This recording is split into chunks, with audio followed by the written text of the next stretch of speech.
What's going on, Niner fam? It is Peter Lucas. This is the Niner Fanatic Podcast, and I'm back.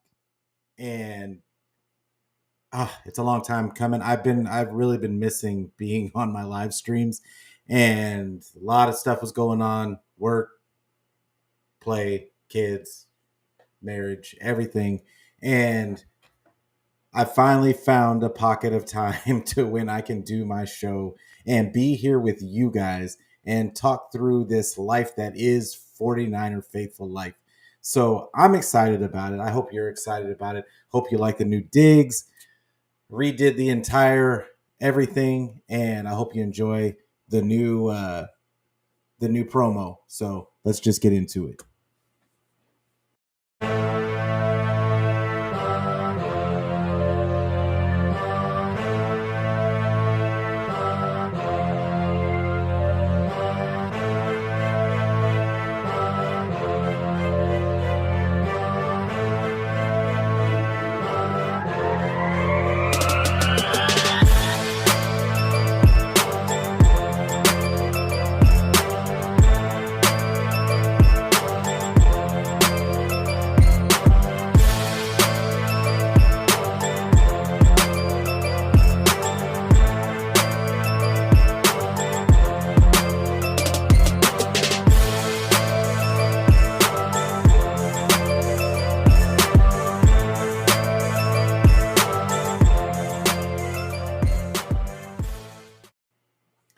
And once again, it is Peter Lucas. This is the Niner Fanatic Podcast. And once again, I am so happy to be back and doing shows again and get this stress off my chest, if you will. And want to say what's up to my guy in the chat, my friend, my brother, my forever faithful podcast.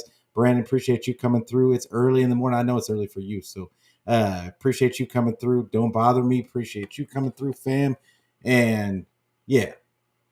It's been a long time. And like, I know it's only been a few months, but it still feels like it has been forever.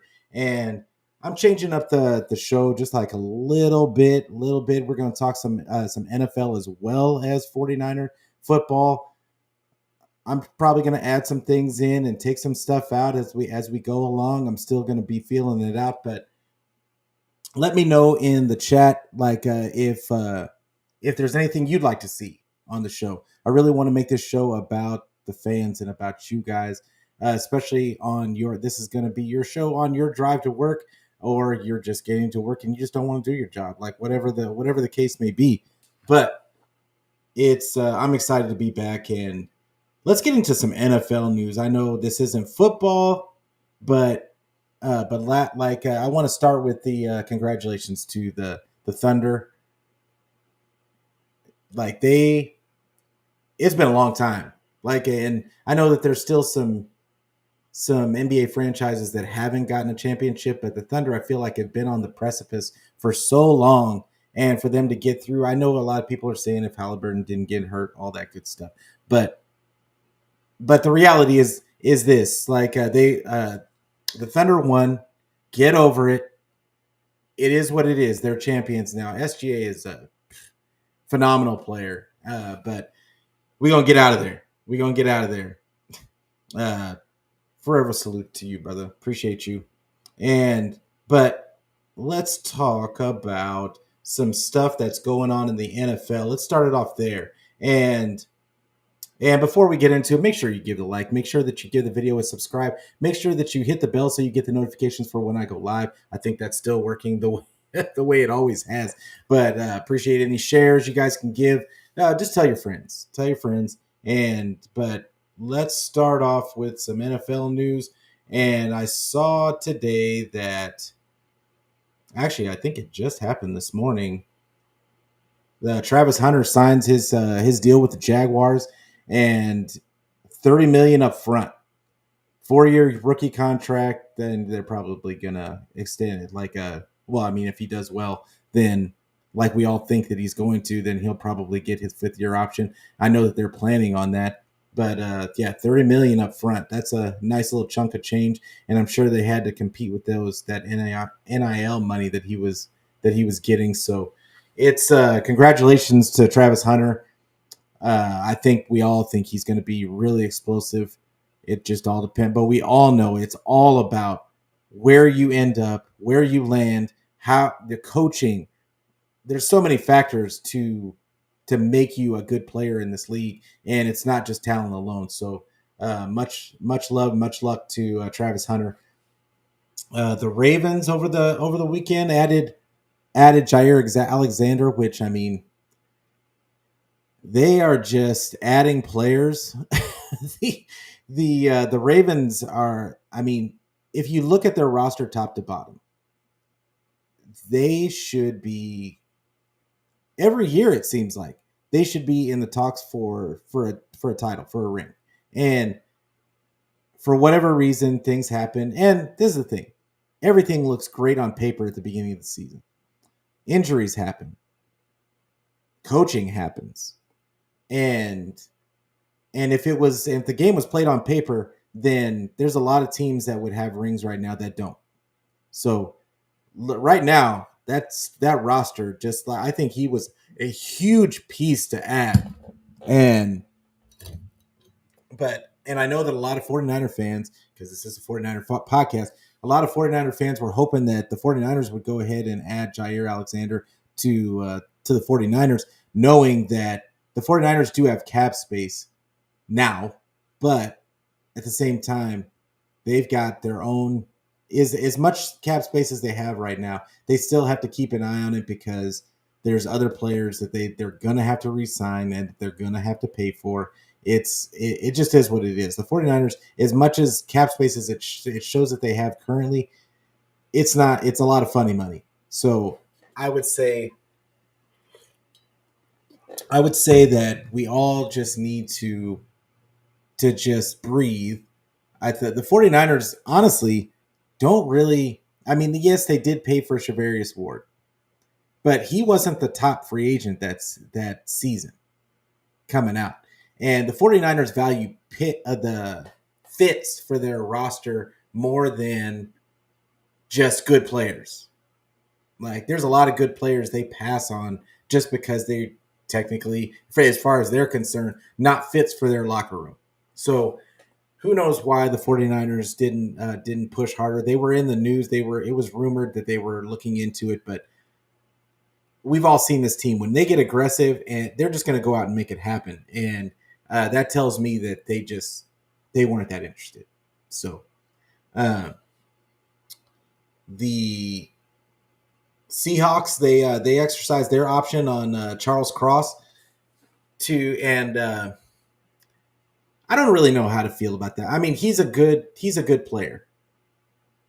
Like, but I don't know that I get the feeling from the Seahawks that they're just not as good as we all thought they would be at this point. I thought that they were going to take a step forward last year. They did not. And it was, in my opinion, they didn't.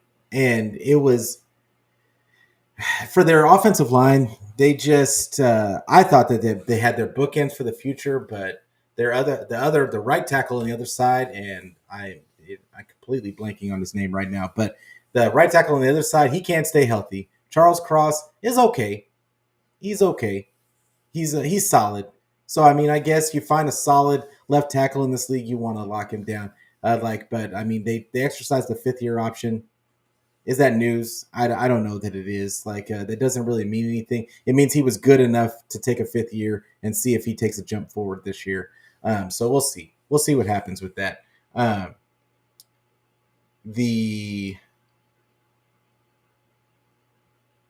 Okay. Also, another one, and I put him on my flyer because I do want to talk about Jalen Ramsey. And he's another guy that's out there. There's a lot of trade buzz. He wants to be traded. It's rumored that he wants to go back to the West Coast. And do you bring a guy in like Jalen Ramsey to the 49ers locker room? I don't know that he's a 49er guy. I just seems like more of a me player, in my opinion. Just judging off of what I see on the field. He would be a versatile piece, and the 49ers love their versatile pieces. But in my estimation, when the 49ers want to go after a guy, they just lock it up. Especially when he's like, you're not going to really hear if there's buzz out there, it's too late already. It's too late. The 49ers would have already locked it up. The 49ers moves usually come out of nowhere. And there's not a lot of leaking going on in their front office. So I just don't see it happening. It not to say that it can't happen. And as we get into training camp, if that's still an option and somebody that, God forbid, knock on wood, God forbid, that anybody gets hurt in the secondary, I could see them maybe doing something like that. But I'm not quite sure as to what the 49ers are even planning on this season being. A lot of people, I've seen a lot of 49er fans out there on Twitter, on social media, basically saying that this they have to go all in this year because this is the cheapest that Brock Purdy's going to be under his new deal, and they have the cap space now. They just need to go out there and do it. No, what they don't need to do is go and mess up their salary cap. They need that cap space as a buffer. If you haven't paid attention, the last couple of years, the 49ers have had buku. They've had buku cap space. And they've gone throughout the year with it, and then they end up rolling it over and using it for that next season. Like, that's probably what's going to happen, in my opinion, unless something happens and somebody significant gets hurt, and which, knock on wood, we don't want to see happen. But I have a feeling they're not going to spend it. They're not going to spend that money unless somebody's really cheap. And let's be honest, Jalen Ramsey, they would probably have to give up. They would probably have to give up something for Jalen. They could probably get him on the cheaper side, but still, they're going to have to give up something to get him. And so I'll be interested to watch that whole trade, that whole relationship. Like, I kind of want to see what the Dolphins end up doing there. Because he's already saying he's hinting that he's going to refuse to play. I just never feel like that's a good guy to pick up. I'm sorry, and trade for. I'm trying to think back on any player that the 49ers have picked up that way that has come and said that they just refuse to play for the team that they're on. And I mean, because they went out and got McCaffrey, but he wasn't a player like that. Trent Williams, I guess Trent Williams, but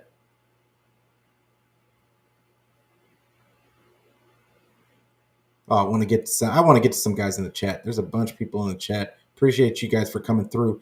McNiner in the house. Appreciate you, fam. Make sure that you check out my guy and his channel. And Don't Bother Me says that Ravens secondary may be scariest in the league, barring health. And that's the key, because it's really hard in the NFL to stay healthy. It just really is for a full season. And Jair Alexander in particular has struggled to stay healthy as well. So is it? We'll see.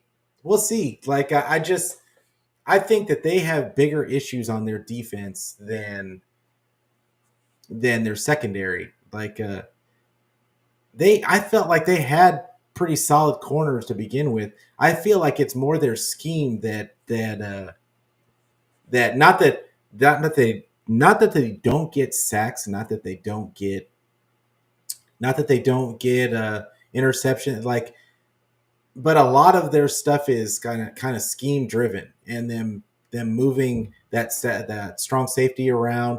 And yeah, there's just a lot of scheme stuff with Baltimore that and honestly, on offense is really where I just question. And you might say, well, how could you question their offense when they've got Travis Henry and Lamar Jackson? But Lamar, until proven otherwise, Lamar Jackson just cannot figure it out in the playoffs. And people are going to say that it's the coaching. People are going to say it's the play calling. I feel like you just at some point as a player, you're going to have to figure it out because you got and some of it might be coaching, but I feel like when you get into the playoffs, running teams just really kind of struggle if you can't make those throws when you need to make those throws. And to this point, he just hasn't been able to make the throws when he absolutely needs them. Not to say he isn't a great, obviously he's an MVP, multiple time MVP. Lamar Jackson is a phenomenal talent, and phenomenal player. And not to say that he can't see it and like all that kind of stuff. Like it's not that he's not a good quarterback. It's just he hasn't been. It's the same thing as a Josh Allen. He just hasn't been able to put it together when he absolutely needs it. And like I said, it could be some of the coaching, could be some of the play calling, but we look at quarterbacks and then we have to judge them by their wins and how they perform in the clutch, how they perform in those moments. And up to this point, he's just struggled in those moments. Lamar Jackson just struggled in those moments. And Travis Henry, just hasn't been. He wasn't as much. He was a factor all season for them, but in that playoff game, they just found a way to shut him down, and it was. It's just going to be until proven otherwise. It's the offense I feel like that's going to hold the Ravens back, and it's weird to say because that they have Lamar and because they have. But come playoff time, that's what we'll all be looking at is the offense. I don't know of anybody that could argue that point at this point. The defense doesn't really get blown out. Like they're in every game, they just can't get over the hump. And then Diaz in the house. Please appreciate you coming through, fam. My friend, a nice hat at the 49ers come from Chicago. I haven't seen you for a while. Yeah, I have been off on sabbatical, and I'm just so happy to be talking 49ers and the NFL in general.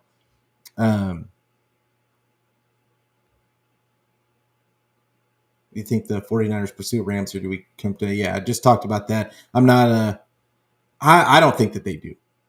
I don't think they do. I think that if they were going to do it, it would have been done already.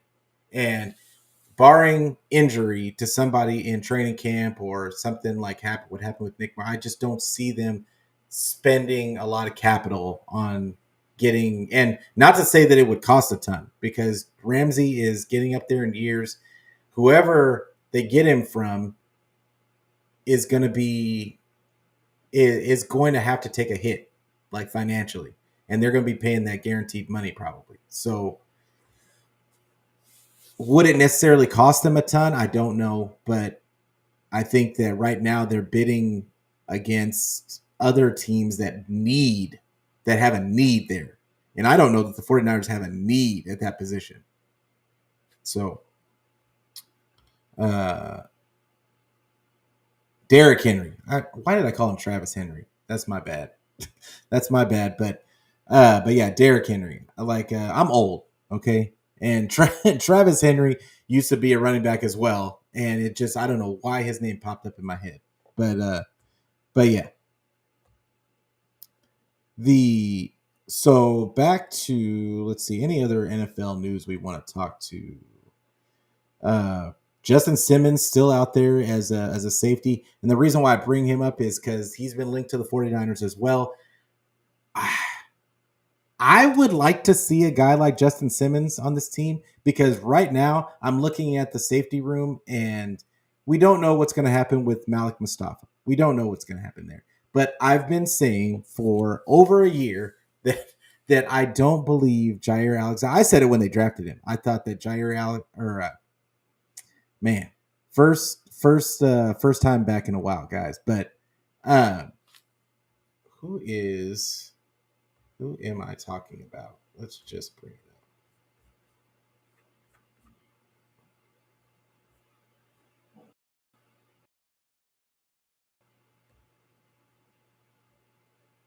Let's see. Who was I talking about?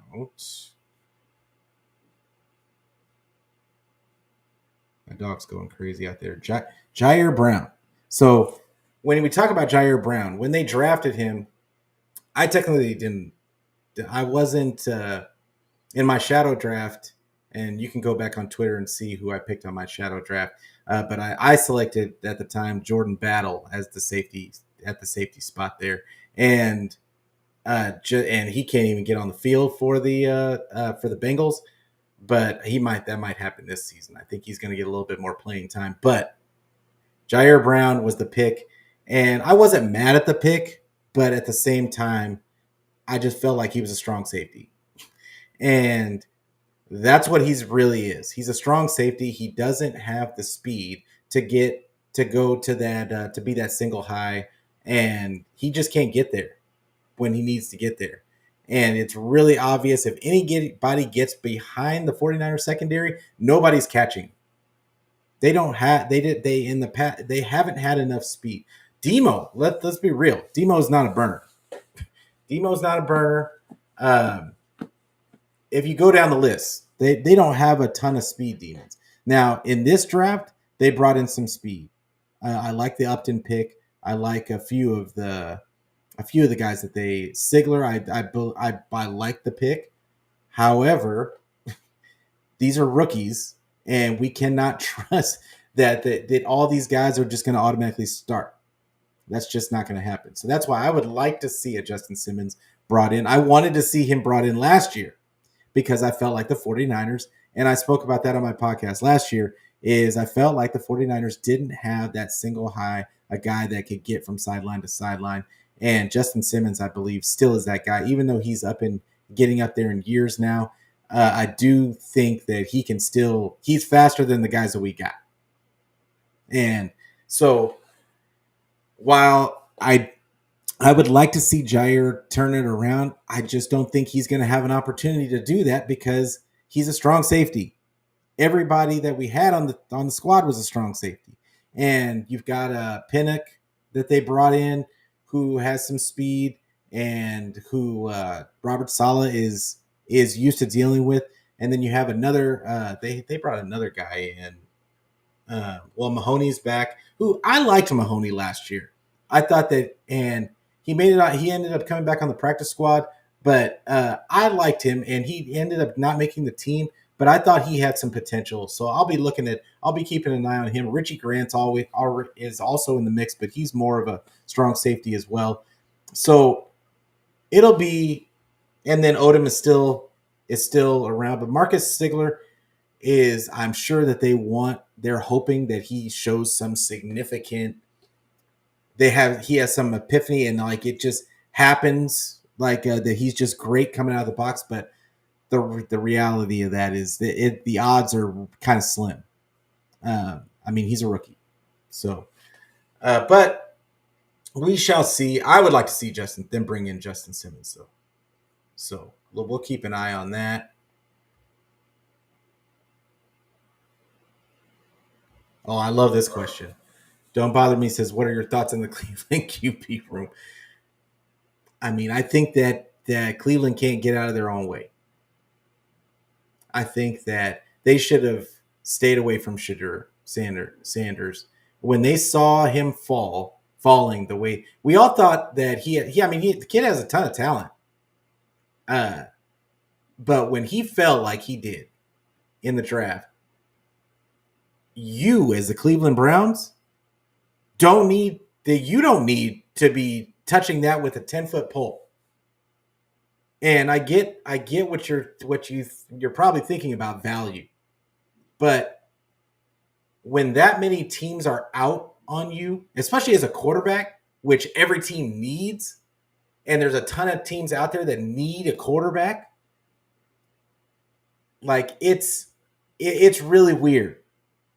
And it kind of speaks to there's something there, whether people want to admit it or not. And I know that people are gonna start talking about the Shedeur revenge tour and like all that stuff, but I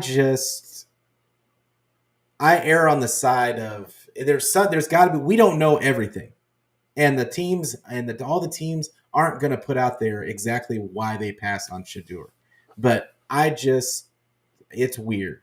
It's weird, and I just don't see them. I think it's just going to be another year for the Cleveland Browns, and they're gonna be. It's another year, and I don't understand what Garrett was thinking, because why? Why would you come back? You said that you wanted them to get a quarterback, like a franchise quarterback, and then you re-signed. And they don't have to me, they don't have a franchise quarterback on that roster. Nothing that is proven. And the rumor is Shador hasn't looked good in OTAs, but who cares about OTAs?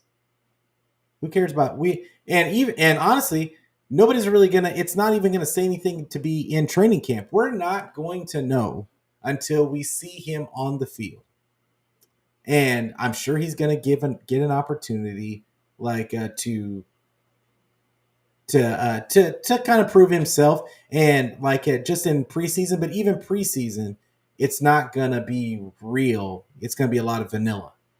So, but I would honestly, baby steps. I would like to see Shador just look good in preseason.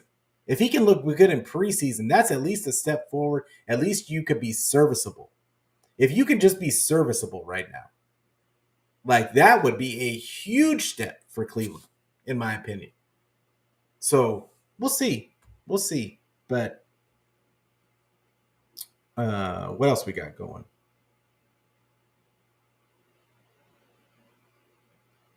Oh, Rasheed Rice is still. We're still waiting to hear. He's pending his resolution for his legal proceedings. He's still waiting to find out. And like, I don't think he's gonna. I don't know if he's already his suspension has already taken place, or if the league isn't going to suspend him until after that. But that's not a good. I think that's not a good sign for Kansas City. That we're still waiting to hear about that. C.J. Mosley retired over the weekend, and five-time Pro Bowl linebacker. Big up to him for getting out. Like a lot of these players, I think you're just going to see this more and more. Like players leaving in the middle of their prime just because they don't want to be a vegetable. And as much safety precautions as the league has taken, like I mean, this is football. It's gonna happen. I almost think it's worse because they put all these rules, these safety rules in place. I think that it gives you a false sense of safety to the point to where you're really throwing your body around, so that when it happens, it's like completely you're caught completely unawares. And I think that, and I blame the coaches a little bit as well in this, like these offenses, and because back in the day, you just didn't run a lot of routes over the middle like that, especially these smaller slot receivers and like these smaller guys that are in the league now, they wouldn't have survived back in the day.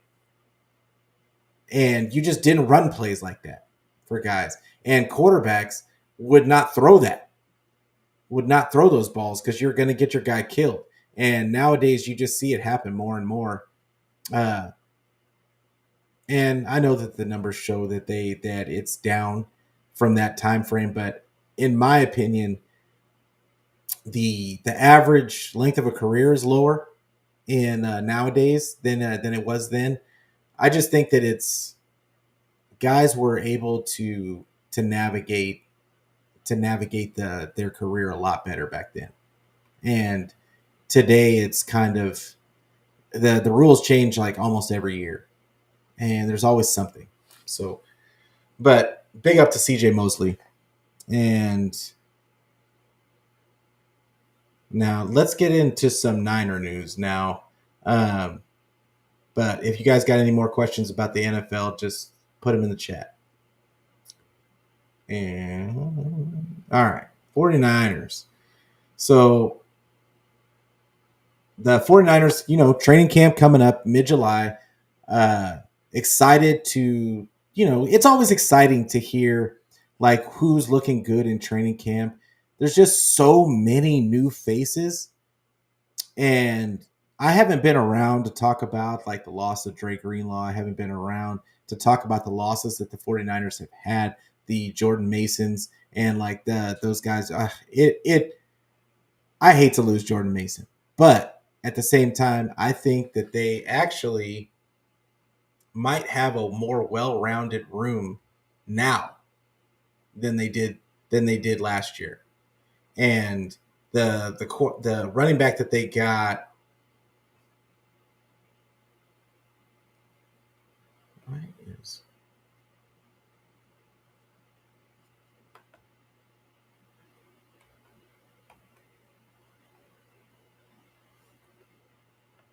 I cannot get this. Okay, here we go. And but I think that they have a. I like Abanaconda.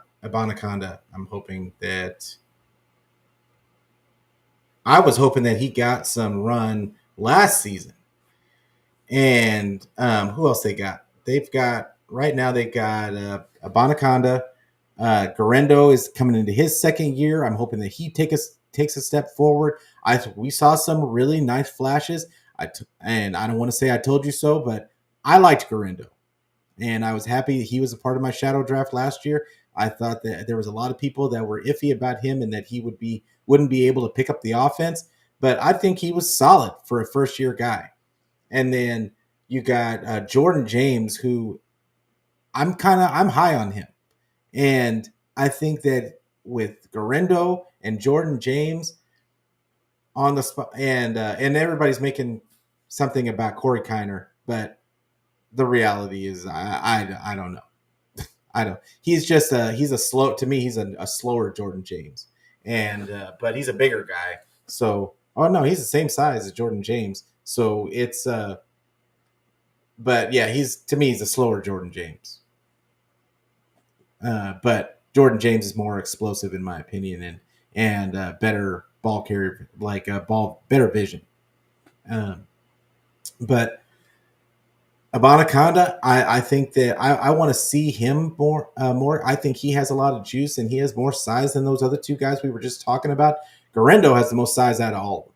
He's the biggest back they got now on the roster, 220 pounds. So, and he's probably the fastest still.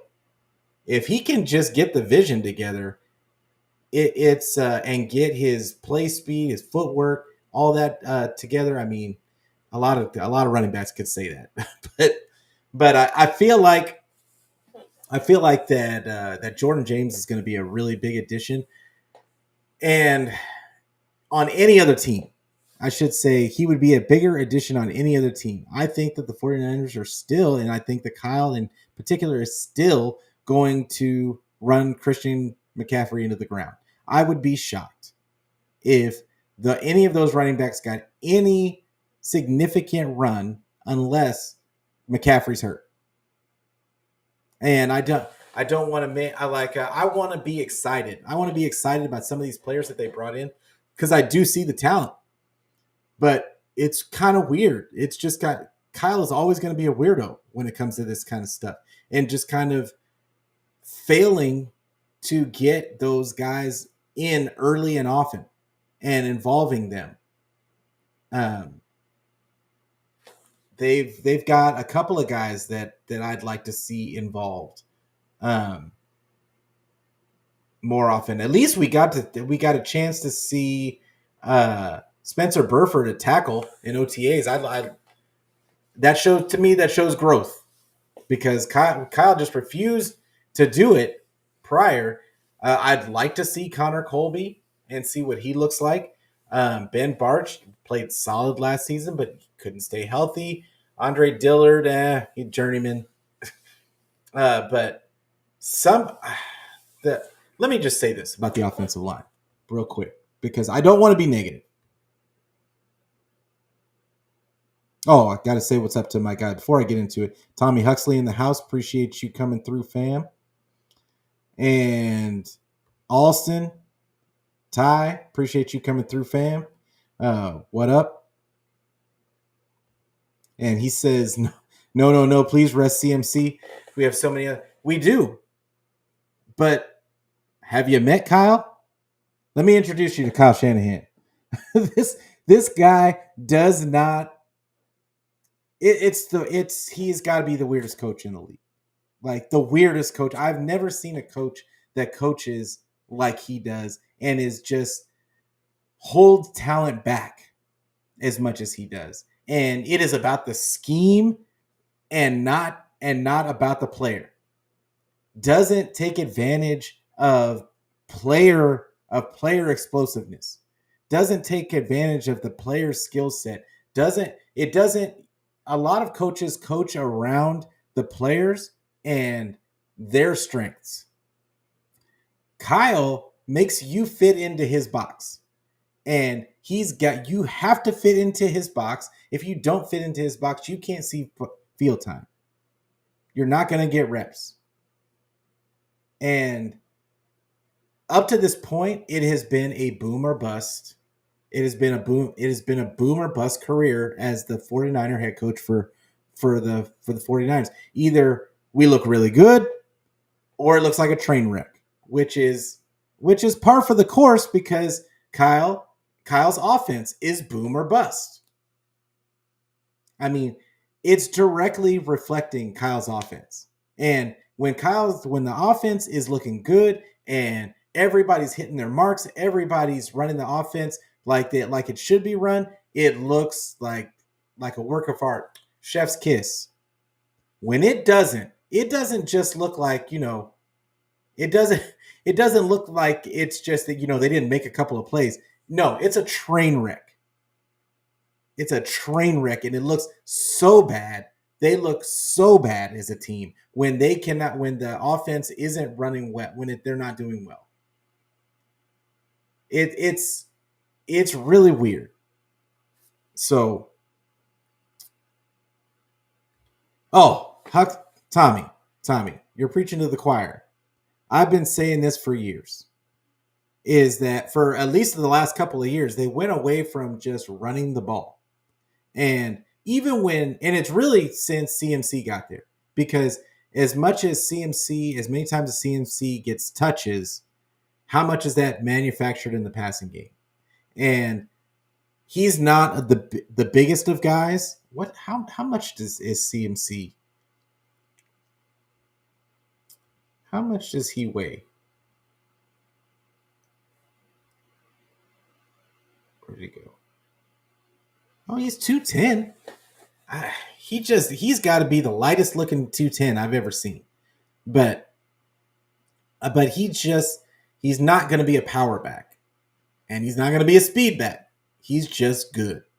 And with his feet, his footwork, his burst, his moves, his toughness, and his vision, is second to none. But they just go, and you've heard other players, specifically George Kittle, talk about this on the regular basis. And he talks about it all the time about he wishes that the 49ers would just get back to the wide zone. And that's those stretch run plays. That's their bread and butter, and they've just kind of gone away from that and went more inside zone, went more it's just passing the ball. It's just a lot more. They're really, I know that people are going to say, oh, the numbers don't say that they're really a running team. Because when they had to go back to it and they started feeding Jordan Mason last year, I mean, that's how good it can look. Like Jordan Mason was killing it. But then as soon as you got a CMC back on it, they went right back to passing the ball. And even when they got away from Jordan Mason, they just went away from it, went away from the run. They just don't like that. And the whole thing about Kyle's offense has always been is that he can make any running back look good. And so why do you move away from it? And some teams were catching up to it. I agree. They were catching up to the run. It was getting a little bit more difficult. But at the same time, how good did Purdy look that first season when they were run and using him for the play action and all that kind of stuff? When you take away that aspect and now all of a sudden you got Purdy running everything out of the pistol and the shotgun, it takes away your options, in my opinion. and it makes your offense look a lot more predictable. And so I'm hoping to see this season that Kyle kind of learns from his mistakes, and he doesn't have to do things the way I want him. He doesn't have to do things the way the fans want. He just has to win. So I don't care how it gets done. I don't care how it gets done. I just want them to figure it out and get this offense going so that we can stop blaming the defense every time the team scores points. Because I felt like that's what happened last year, is that even when the defense played well, they couldn't get any credit because the offense wasn't scoring enough points. And they kept stalling out drives. They would score here. It was feast or famine constantly. And the numbers I think would bear it out. Like I think they were like 24th or something like that. I'd have to look it up again, but 49ers year release stats. Let me see. Oh yeah, we got it right here. So passing yards, they were 4th. Rushing yards, they were 12th, middle of the pack. And I feel like total yards per game, they were 4th. So that's yardage. But this is where what I'm talking about, feast or famine, scoring wise, points scored per game. So you're 4th in passing yards, but you're only 13th in points. And you might say with 22.9 points a game, you might say, oh, well, I mean, they're middle of the pack. But is this a middle of the pack offense? And you might say that, well, they had a lot of injuries. There was a lot going on last season. Understandable. However, they still had they had the scheme, because Kyle's all about the scheme. And honestly, the players that they had last year were better, even with the injuries, than what Kyle had his, I would say, in the players that they had in 2019. Like they had a rookie Debo and what at wide receiver. You had an aging wide receiver that they picked up, and then they had who was really good, but I feel like that was a scheme. And then Kendrick Bourne. They just didn't have the weapons. They did not have the weapons that people would like that they have now. I feel like they have way more weapons now. And I understand that everybody's injuries, all the stuff that was going on. I get it. But Kyle has been able to dial up offense with Jimmy Garoppolo at quarterback. He has been able to dial up offense with CJ Beathard at quarterback. He has been able to dial up offense when the cupboard is bare. How come we cannot dial up offense now? That's my question. That's all. So it is what it is. But what was the question? Why can't we get back to the running back by committee? Because Kyle doesn't want to. The simple answer is Kyle doesn't want to. I think that he's got his quarterback now. He's got his quarterback. He does. He wants to pass the ball. He wants to evolve. He wants to evolve the offense, and I get it. But whatever that was last season is not the way to evolve the offense. I think that a lot of those numbers that I just gave you were more Purdy making something out of nothing, because he was running for his life a lot. And then we won't even get into what part the offensive line plays into that as well. So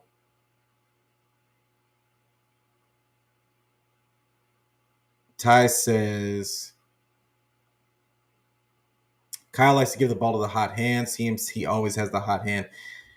True, he used to like to give the ball to the hot hand, but how hot was Jordan Mason?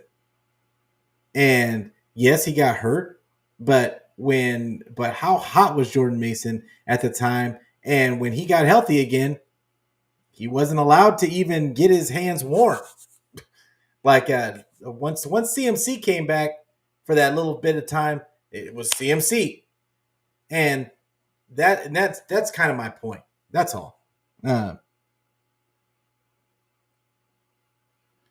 Let me see any other questions. Yeah, he said, Tommy says, hate watching the first down running play and go, what the hell was that? Lost of 3. And Ty says, Purdy looked good last season also. Number 1 in this category, in that category. Purdy looked good. I think that, once again, I think Kyle did him a disservice because, as to Tommy's point, the running game wasn't enough. There wasn't enough running game to. Purdy is not the guy that is going to run the entire offense. He is not the reason, in my opinion. He's a good quarterback, but he has physical limitations, and people have to just recognize that he has physical limitations, and which, to take the pressure off of him, you need to run the ball. And I don't say it's just for Purdy. When you saw it for Josh Allen last year, Josh Allen has got to be one of the most talented quarterbacks in the league, if not the most talented. I mean, you could kind of you could kind of take your pick of who you think is the most talented quarterback in the league, like physically, but he is talented. So prior to last year, the Buffalo Bills were just giving him the ball. He was throwing the ball 50 times a game. And like last year, they started running the ball. And it made their team it made it so much easier for Josh Allen, to the point to where he was an MVP candidate all the way up until the end of the season. And that's what a running game can do for you. You don't have to just run the ball. You have to run the ball at opportune times. It has to be a major part of your offense. You have to have balance. And if you have balance, then Purdy is able to, in my opinion, is able to really affect the game, because he is so accurate when he's in the pocket. If he's got a clean pocket, he's so accurate, and he is so his reads are on point. So, but it's hard to get your guys open when you've got guys in your face, because the other team knows you're going to be passing, and you're running everything out of the pistol and out of the shotgun all the time.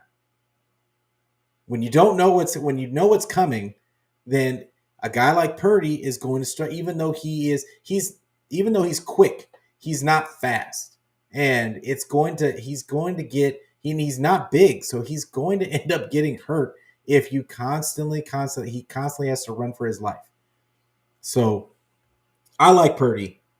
I just hope that Kyle can recognize Purdy's weaknesses and accentuate his strengths, because that's what you got to do now. You paid him. You got to find a way to be the anti-Kyle, which is to run plays to run the offense for Purdy's strengths. Run the offense for your players' strengths, and not run your offense and those other guys just got to fit in. Like that's a recipe for what we had last season. And yeah, that's the way I look at it.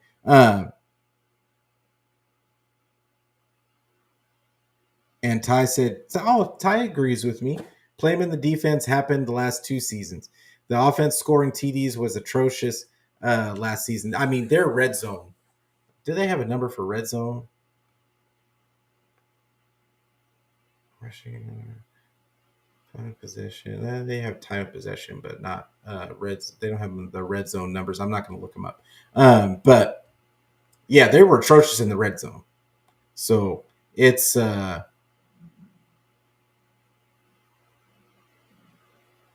yep. The offense was dialed up. They're killers in between the 20s. Just couldn't freaking score touchdown. But that's what I talk about when I say feast or famine. They can get in yards, but it doesn't matter if you can't get the ball in the end zone. And what's the point? That's why you need the balance.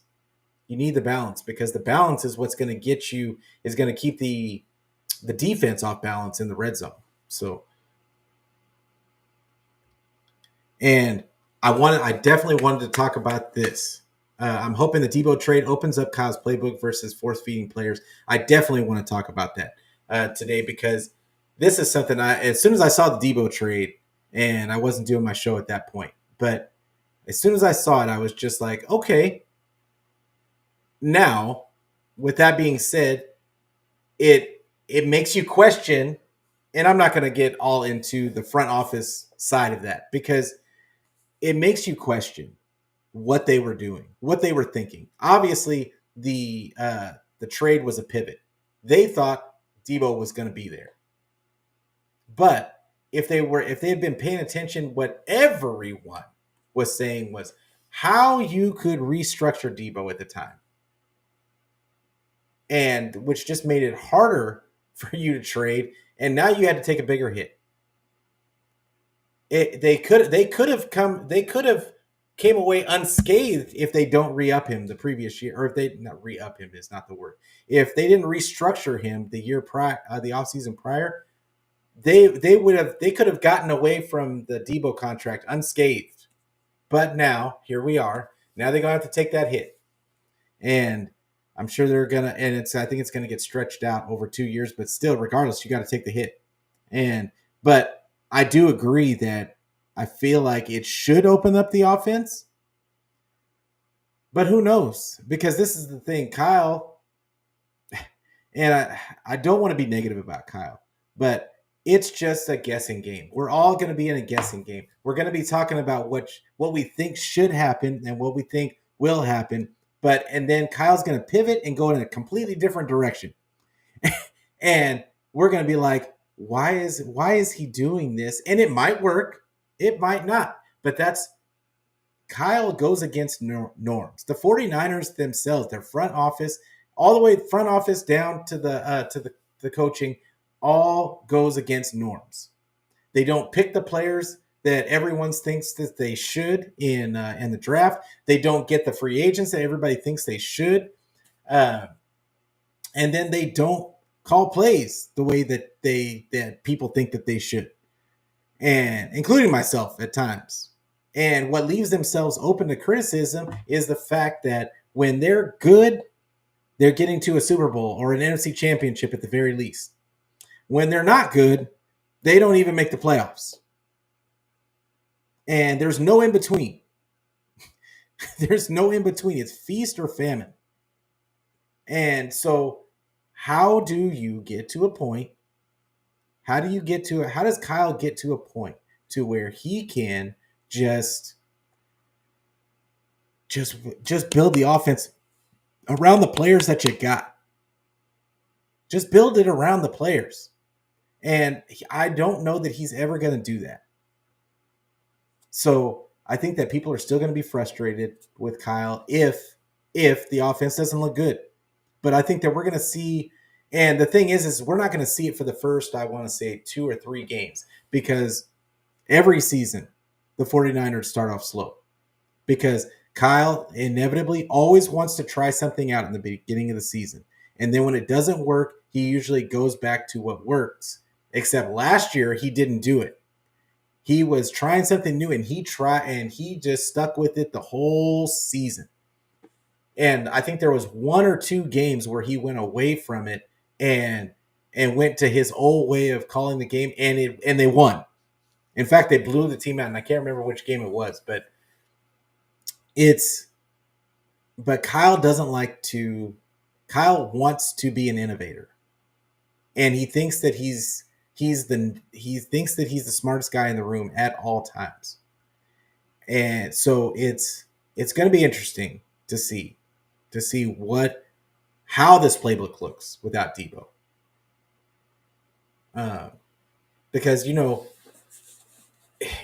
it's just weird. It's weird that Kyle just gets so singularly focused on, when he finds something that works, he gets so singularly focused on that now we're going to do that all season long. We're going to run that into the ground.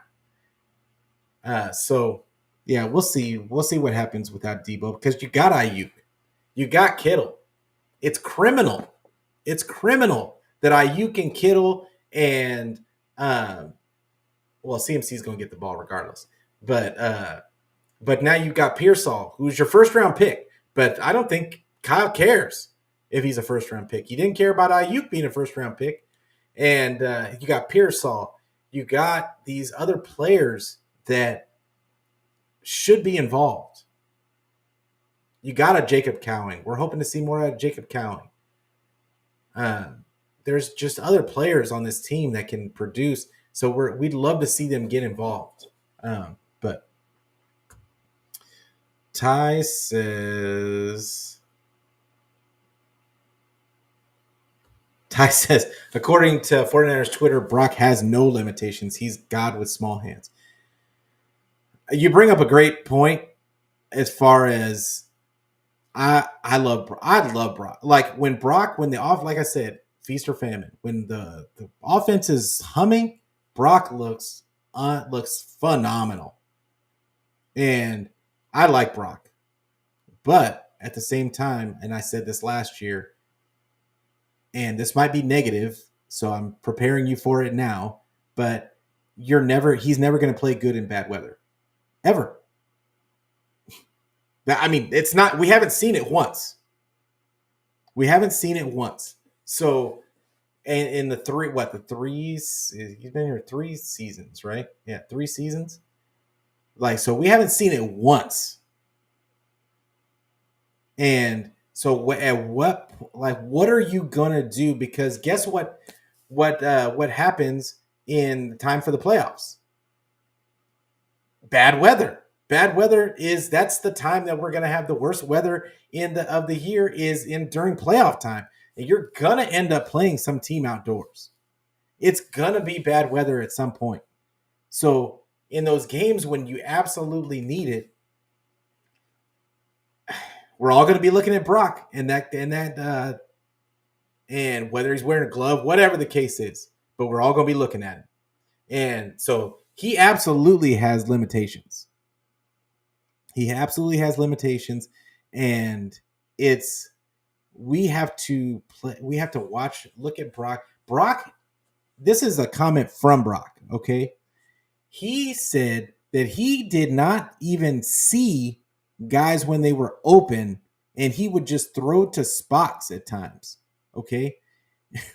If that's not a limitation, that you can't see over the line and you're just trusting that guys are going to be where they're supposed to be, if that's not a limitation, I don't know what is. Because not that Brock is tiny, but he's just not big. He's not tall. And I've been saying that since he started his first game. It's going to be hard because he's just kind of, and I'm hoping that, he gets in the gym, like he's staying in the gym. He gets a little bigger just so he can absorb the punishment. But he's little. He's still little. And he's not going to be able to throw his way out of situations because he doesn't have a rocket arm. So those are limitations. Now, let's talk about his strengths. His strengths are he is phenomenal at making reads. He is phenomenal with anticipation, making anticipatory throws. He's phenomenal with his accuracy and dropping it in the bucket. He's phenomenal at getting those gimme throws, at running the offense and just getting the ball to his guys that keeps them out of harm's way. He is way better at that than Jimmy ever was. So he has strengths. And then a strength I would say is his even though he's not fast, his presence to get out of the pocket and be able to make plays happen with his feet is still a plus. That's a strength. And to use his feet just to give himself time to throw the ball. That's and that he still looks downfield and looks to get the ball to his playmakers, getting out of the pocket. That's a strength. So he has a ton of strengths. Brock Purdy is a good quarterback. He just does that. He absolutely has limitations. So when we come into those situations where there's a bad weather game, you already know what it is. And there's nothing wrong with saying that. There's nothing wrong with saying, okay, this is going to be a rough game for Brock, because the other team knows that it's going to be a rough game for Brock. So you know that it has to be a rough game for Brock. So for you to go in there with the same game plan and you're still going to throw the ball 40 times, like instead of just trying to run the ball and going back to what works is ridiculous. And that's what Kyle tried to do last year. So it was almost like Kyle was trying to lose some of those games. And I'm not saying that that's what he was doing, but